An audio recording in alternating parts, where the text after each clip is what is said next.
지난주에 우리가 인내하고 바라고 기다리라 라는 제목으로 말씀을 나누었습니다. 그래서 지난주에 이어서 오늘은 왜 인내해야 하는가 라는 것입니다.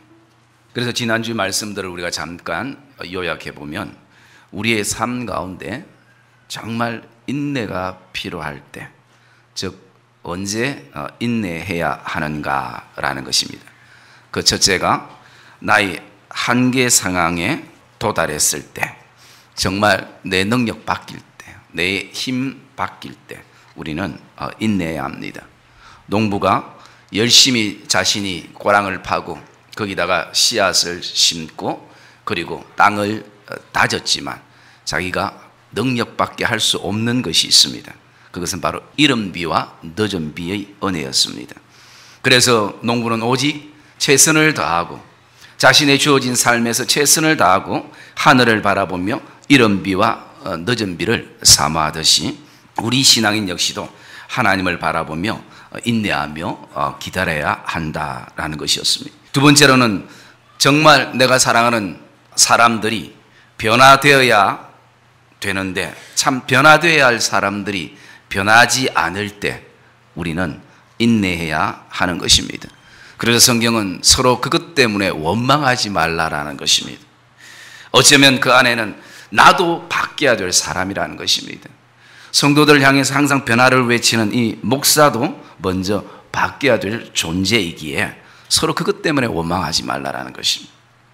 그러면서 변화에 대한 마음을 포기하지 말고 믿음으로 인내하며 기다리라라는 것입니다.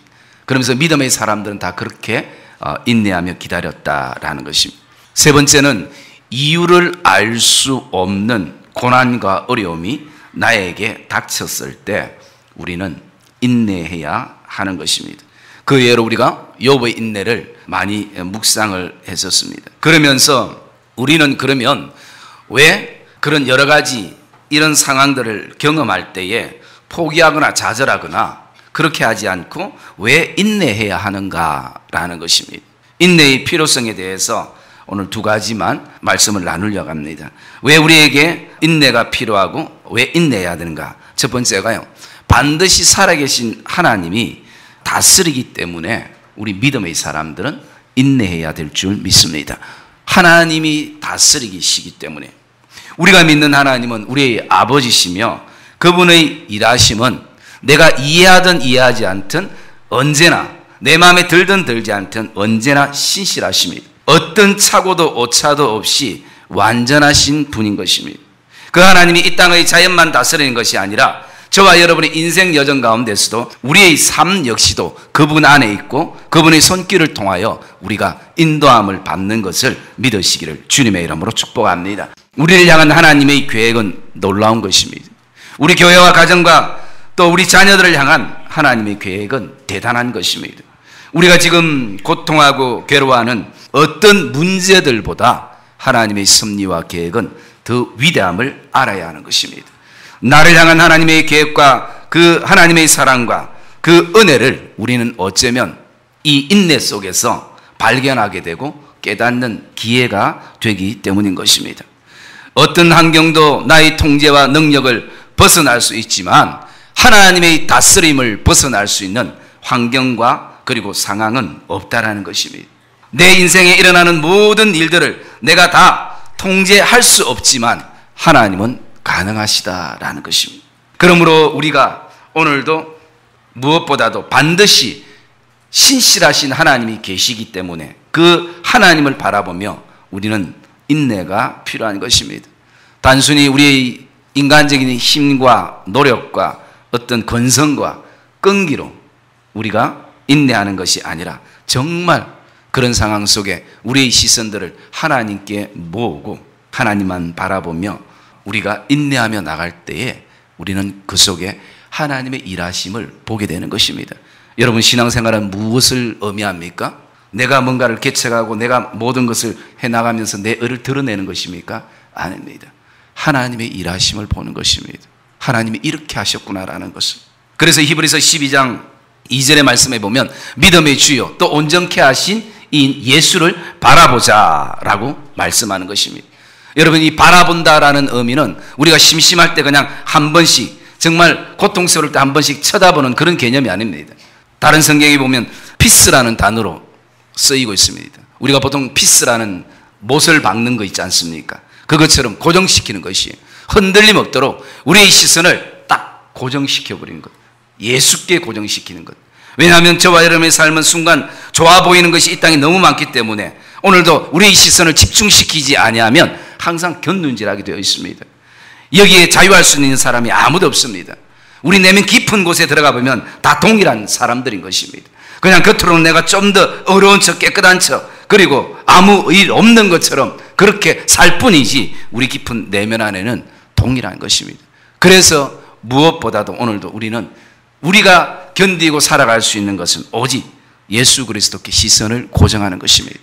사랑하는 믿음의 성도님들, 예배는 하나님께 시선을 고정하는 시간이 되시기를 주의 이름으로 축복합니다. 그래서 사실 우리가 욥의 어떤 인내를 이렇게 돌아보면요, 욥이 경험하는 사실 고통의 시간은 정말 너무 긴 것입니다. 그러나 어쩌면 반드시 그 욥의 인내 속에 하나님의 시간이 다가오는 것입니다. 그래서 그 하나님의 시간은 완벽하고 정확한 것입니다. 그러므로 오늘 8절의 말씀에도 너희는 길이 참고 마음을 굳게 하라, 주의 강림이 가까우니라 라고 말씀합니다.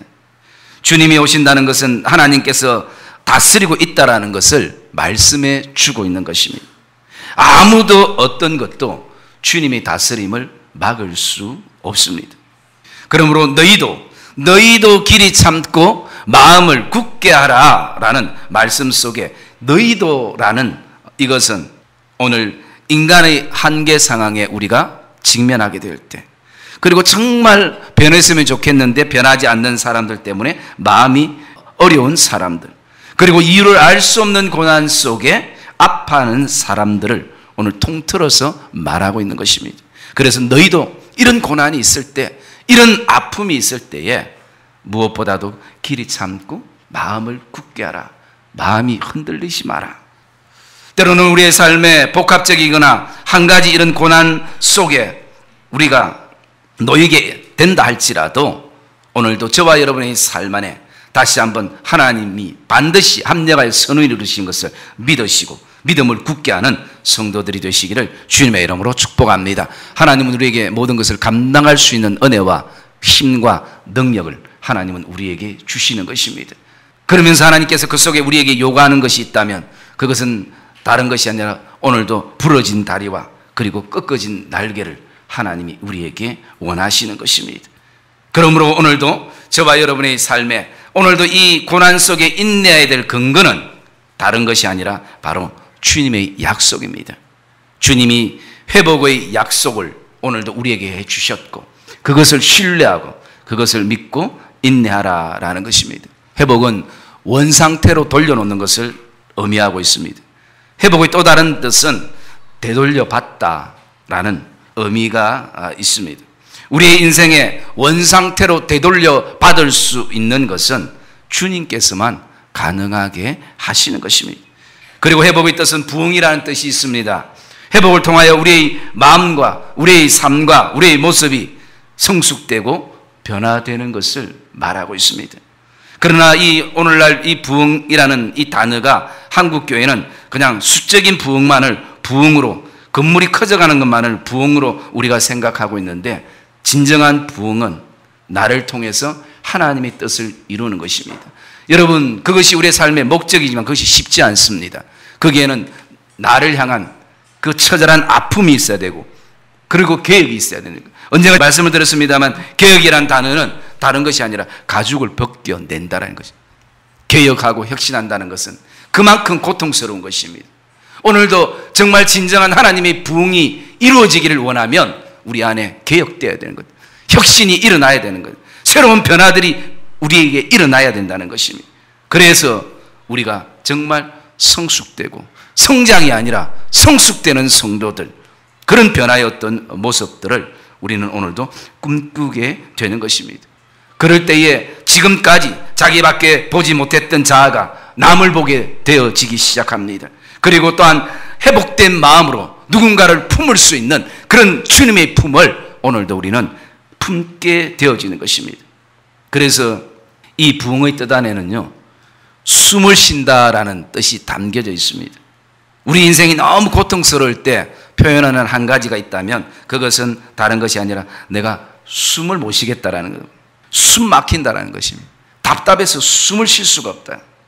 이 표현은 어떤 일이나 어떤 사람을 통해서 우리 마음이 막혀서 정말 답답한 그런 어떤 상태를 우리가 표현하고 의미를 두고 있습니다.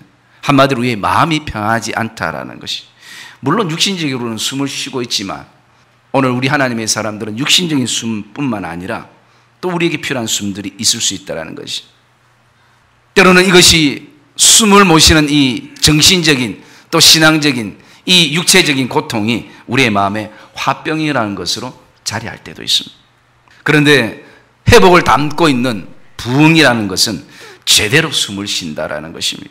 그것은 그 마음의 상황과 형편을 떠나서 그 마음에서부터 하나님이 주시는 평강과 평안이 흘러나온다는 것입니다. 그래서 숨을 쉰다는 것은 내가 진짜 살아있다는 증거인 것입니다. 그냥 내가 오늘도 살아있는 것이 아니라 제대로 인생의 여정 가운데 제대로 한 번이라도 숨을 쉬면서 사는 것을 말하고 있는 것입니다. 사랑의 믿음의 성도님들, 오늘도 하나님을 향해 바라고 인내하고 기다릴 때 하나님께서는 반드시 회복시키시는 하나님인 것을 믿으시기를 주님의 이름으로 축복합니다.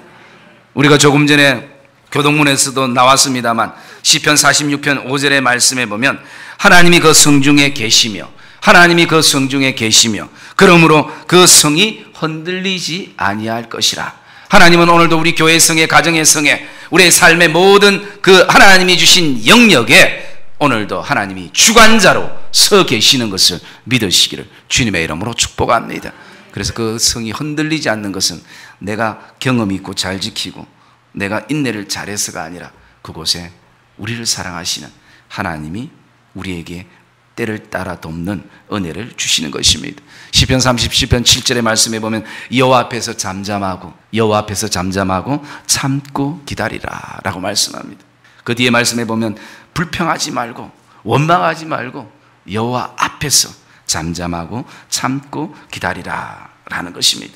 모든 믿음의 사람들도 우리와 동일한 인생 여정의 그 고난과 마음의 고통과 어려움들을 경험했습니다. 그리고 하나님을 바라보는 인내로 이겨나갔던 것을 우리는 성경을 통해서 보게 되어줄 수 있습니다. 우리가 하나님만 바라보며 오늘도 견디고 또 버티기만 하면 하나님 때 반드시 길이 열리는 것입니다. 내 힘으로 인내하고 견디고 버티기는 너무나 버거운 것입니다. 그러므로 오늘도 저와 여러분의 삶에 반드시 우리가 인내해야 될 이유는 반드시 하나님께서 오늘도 다스린다라는 것입니다. 그리고 우리를 회복해 하신다라는 것입니다. 그리고 필요한 은혜들로 오늘도 저와 여러분의 삶을 채우시는 것을 믿으시기를 주님의 이름으로 축복합니다. 두 번째 우리가 한번 묵상할 수 있는 또 하나는요, 반드시 하나님께서는 우리의 인내에 대하여 보상해 주시기 때문에 우리가 인내해야 한다라는 것입니다. 11절에 보시면 보라 인내하는 자를 우리가 복되도다 하나니라고 말씀합니다. 고난이 없는 자들, 그리고 어려움이 없는 자들, 그리고 또 여러 가지 인생의 그 칠흑 같은 어둠이 없는 자들을 향해서 성경은 복 있다라고 말씀하지 아니하고 그 고난 가운데서 칠흑 같은 어둠 가운데서도 인내하는 자, 믿음으로 견뎌 나가는 자, 하나님만 바라보고 오늘도 참는 자들, 그런 자들을 향해서 복되도다라고 말씀한다는 것이. 욥의 인생을 빛나게 하는 것은 전반부 인생이 아니라 욥의 후반부 인생이었습니다. 사실 우리의 인생은 결말을 향해서 가는 인생이 더 중요한 것입니다. 욥은 고백합니다. 이 고난을 통하여 내 믿음이 성숙되었다라는 것이. 그리고 이 고난을 통하여서 정말 내가 하나님의 성품으로 다듬어지며 이제는 내 안에 내 인간적인 마음을 가지고 사는 것이 아니라 주님의 마음을 품고 내가 오늘도 이제는 살게 되었다라는 것입니다. 물론 욥기서 42장 뒤에 보면 생활적인, 환경적인, 또 상황적인 욥이 받았던 두 배로 받았던 그 축복도 우리의 눈에 들어오지만 욥은 거기에 관심 없었습니다. 정말 욥에 관심 있었던 것은 내가 정말 지금까지 귀로만 듣던 하나님을 이제는 내가 눈으로 배우니까 그것이 나에게 큰 은혜요 재산이라는 것입니다. 사랑하는 믿음의 성도님들, 오늘도 저와 여러분 안에 주님을 귀로만 듣는 것이 아니라 눈으로 보는 것이 저와 여러분의 인생의 재산이 되시기를 주님의 이름으로 축복합니다. 그래서 그 고난의 인내 속에서 깨닫게 되어지는 것이, 여러분 우리가 하나님의 마음을 품고 산다는 것이 얼마나 행복하고 기쁜가를 우리는 그 마음을 품고 나갈 때 고백하게 되는 것입니다. 그래서 욥기 23장 10절에 그가 욥이 어떤 고백을 합니까? 나의 가는 길을 오직 그가 아시나니 그가 나를 단련하신 후에 내가 정금같이 나가리라, 순금같이 나오리라. 이것이 욥이 고난 가운데 가졌던 믿음의 고백이었습니다. 욥은 고난 전에도 어려운 사람이었습니다. 좋은 사람이었습니다. 그러나 하나님은 욥을 향한 더 큰 비전이 있었기 때문에 욥을 단련시켜야만 하셨던 것입니다. 그리고 그 욥이 지금까지 나의 가는 길을 자신이 알고 정하고 계획하고 생각했던 인생을 이제는 하나님이 아신다라는 고백을 가지게 되는 것입니다. 여러분, 오늘도 우리가 내가 가는 길을 내가 정하고 결정하고 움직일 때 얼마나 우리가 두려움 속에 많이 놓입니까? 하나님께 맡기는 시간 되기를 주의 이름으로 축복합니다. 그래서 우리가 무책임하게 사는 것이 아니라 하나님께 맡긴 사람은 현실에 믿음을 가지고 최선을 다해서 사는 것입니다. 무엇을 해도, 내가 어디서 무엇을 해도 하나님을 바라보면서 하나님을 의지하면서 내가 최선을 다하는 것입니다. 예배에도 최선을 다하고 직장에서도 또 가정에서도 무엇을 해도 우리가 최선을 다하면서 나가는 것, 이것이 하나님 앞에 맡기는 것입니다. 사랑하는 믿음의 성도님들, 이것이 저와 여러분의 고백이 되시기를 주님의 이름으로 축복합니다. 사람마다 자신이 경험하고 있는 고난이 우리는 제일 크고 고통스럽다라고 생각하며 아파할 때가 있습니다. 그러나 사람의 인생사는 별 차이가 없는 것입니다. 중요한 것은 그 고난의 자리에서 내가 무엇을 보는가라는 것입니다. 그 고난의 자리에서 내가 지금 무엇을 하는가라는 것입니다. 고난은 누구나 좌절은 쉽습니다. 남을 향해서 탓하기도 쉽습니다. 다 알고 보면 남편 때문이죠. 다 알고 보면 아내 때문이고, 다 알고 보면 부모님을 내가 잘못 만났기 때문이고, 다 알고 보면 목사 때문이고, 우리는 그러나 오늘도 저와 여러분들 안에 우리는 기억해야 하는 것입니다. 오늘도 그 고난 가운데 내 눈에 그 고난 때문에 보이지 않지만, 그러나 오늘도 우리 안에 역사하시는 그 하나님, 또 그 고난 가운데 우리를 붙들어 주시는 그 하나님, 그 하나님을 보는 오늘 영안이 열리기를 주님의 이름으로 축복합니다. 그래서 날마다 환경만 탓해서는 안 되는 것입니다. 나에게 좀 더 기회만 잘 주어진다면, 내가 사람만 잘 만났다면, 그리고 내가 어떤 상황만 되었다면 참 내가 대단한 인물이 될 것인데, 오늘 그런 스스로 위로 속에 사는 것이 아니라 정말 하나님께서 허락하신 환경 속에서 내가 무엇을 볼 것인가, 또 내가 무엇을 할 것인가, 그것을 발견하는 믿음의 성도들이 되시기를 주의 이름으로 축복합니다. 이것을 다른 말로 방향이라고 말하고 있는 것입니다. 다시 한번, 내가 정말 인생 밑바닥에 떨어졌을 때 방향을 점검하고 보는 성도들이 되시기를 주의 이름으로 축복합니다. 우리의 인생에는 인생의 시계도 필요하지만 인생의 시계보다 더 중요한 것이 인생의 나침판입니다. 방향을 보아야 하는 것입니다. 바른 방향과 제대로 된 목적 속에 우리 인생의 속도가 의미가 있는 것입니다. 오늘날 많은 사람들은 오로지 속도에만 관심을 가지고 있는 것입니다.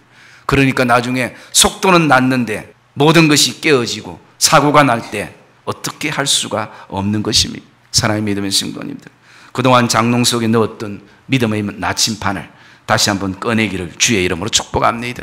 세월의 흐름 속에서 잊었던 기도의 나침판을 우리는 다시 들어야 하는 것입니다. 오늘도 저와 여러분들이 오늘도 믿음의 삶을 살아가면서 최소한 이 정도 중심에 서서는 우리가 다시 한번 하나님 앞에 물을 수 있어야 하는 것입니다. 하나님, 지금 내가 가는 방향이 정말 하나님이 원하시는 방향입니까? 정말 하나님, 내가 지금 설정해 놓은 이 방향이 하나님께서 기뻐하시고 하나님을 영화롭게 하는 그런 방향입니까? 한 번쯤은 우리가 내 인생에 방향이 있더라도 그런 질문을 하나님 앞에 던져보고 다시 한번 우리의 방향을 점검해야 될 줄 믿습니다. 그 다음에 그 하나님 안에서 방향이 설정되면 그 다음에 속도는 가속은 붙는 것입니다. 우리가 오늘도 멈칫멈칫하는 것은 속도를 못 내서가 아닙니다. 방향을 알지 못하기 때문인 것입니다. 하나님께서 어떤 방향을 우리에게 원하시는지 그것을 알지 못하기 때문이라는 것이. 사랑의 믿음의 성도님들, 다시 한번 우리 가정이 교회가 나가야 될 방향에 대해서 저와 여러분들이 하나님의 말씀 앞에 엎드리는 그런 복된 시간이 되시기를 주의 이름으로 축복합니다. 지금 한국교회는 방향을 잃었습니다. 이것은 성도들의 잘못이 아니라 저와 같은 목회자들의 잘못입니다. 성도들에게 방향을 가르치지 못하고 오직 속도 내는 일만 가르쳤던 잘못이었습니다. 방향이 바르지 못한 속도는 항상 사고가 나게 되어 있습니다. 한국교회 부흥을 오늘도 세계에서 한 10개 교회가, 한국의 제일 큰 교회들이 다 있는 이런 어떤 큰 사람들이 말하는 부흥을 이루고 왔지만, 지금 이 순간에는 우리가 하나님 앞에서 다시 한번 우리의 방향들을 점검해야 될 때인 것입니다. 나가서 우리는 또 반드시 기억해야 될 것 한 가지가 있습니다. 고린도후서 4장 8절에서 10절에 보시면, 우리 안에 이 모든 현실적인 그 고난을 이길 능력은 내 안에 예수의 생명이 있다는 사실인 것입니다. 이것을 고린도후서에서 바울은 우리에게 말하고 있습니다. 오늘 예수의 생명이 우리 안에 있기 때문에 때로는 하나님은 내가 실수하고 잘못한 것까지도 하나님은 선으로 바꾸셔서 합력하여 선을 이루시는 분이심을 우리는 반드시 인내를 통해서 알게 되는 것입니다. 그리고 하나님은 그 인내에 대한 그 대가를 하나님은 우리에게 복으로 허락하시는 것입니다. 물론 우리에게 예수 그리스도를 선물로 주신 이 인생의 복보다 우리에게 더 큰 복이 어디 있겠습니까? 그러나 하나님은 오늘도 그 복 외에도 우리의 우리의 삶을 풍성하게 하시는 그 하나님의 은혜와 하나님의 복을 우리는 오늘도 누리게 되는 것입니다. 히브리서 5장 8절에 보시면요, 정말 완전하시고 온전하신 예수님께서 이 땅에 고난을 당하셨다라는 것이. 그래서 히브리서 5장 8절에는 이렇게 말하고 있습니다. 그가 아들이면서도, 그가 하나님의 아들이시면서도 받으신 고난이 있다라는 것입니다. 그러면서 그 고난을 통하여 순종함을 배워서라고 말씀합니다. 고난이 전혀 필요 없는 예수 그리스도께서도 이 땅에서 고난을 받으시면서 무엇을 배우셨는가? 하나님께 순종함을 배우셨다. 사랑의 믿음의 성도님들, 저와 여러분의 삶에 고난과 어려움을 통해서 하나님께 순종함을 배우는 성도들이 되시기를 주님의 이름으로 축복합니다. 이것이 우리에게 큰 축복입니다. 하나님께 내가 순종할 수 있다는 것. 사랑의 믿음의 성도님들, 내 힘으로 인내하기는 어렵지만 또 다시 한번 내가 인내하고 용서하고 또 일어선다고 생각했지만 또 한순간에 모든 것이 무너지는 그런 어떤 순간들을 경험합니다. 하나님이 그것까지도 아십니다. 우리가 어디까지 버티는지도 하나님께서 아십니다. 지금 어쩌면 지금도 여러 가지 그 고난과 어려움 속에서 참 견디기 힘든 가운데서도 정말 주님 바라보며 그렇게 오늘도 주님 의지하며 견디는 성도들이 있을 것입니다. 힘을 내시기 바랍니다. 그리고 하나님을 우리가 오늘도 의지하고 그 하나님이 살아계신 하나님이라면 반드시 우리 안에 합력하여 선을 이루시는 하나님의 역사가 있다라는 확신을 가지시고 나가시기를 주님의 이름으로 축복합니다. 하나님이 다스린다는 그 근본적인 믿음의 고백을 가질 때에 우리는 오늘도 인내가 가능하다는 것입니다. 또한 오늘 이 인내하는 자들에게 반드시 복을 주시는 소망을 저와 여러분이 가지시기를 주님의 이름으로 축복합니다. 오늘 때로는 저와 여러분의 삶에 참 나름대로 인내하고 또 견디고 이때쯤 되면 하나님께서 길을 여실 것 같고 이때쯤 되면 뭔가 하나님께서 있을 것 같은데 아직도 뭔가 사인이 없는 그 답답함이 우리에게 있다 할지라도 그것은 오늘도 저와 여러분 안에 내가 가장 좋은 때가 가장 하나님께 좋지 않은 때일 수도 있다는 것입니다. 그리고 어쩌면 내가 이 때는 아닌데라고 생각한 그 순간에 또 하나님은 역사하신다는 것입니다. 그래서 하나님의 지혜는 우리가 알 수가 없는 것입니다. 그러므로 오늘도 저와 여러분 이 한 주간도 하나님의 인내 속에서 우리의 삶을 믿음으로 승화시키는 축복된 삶이 되시기를 주님의 이름으로 축복합니다.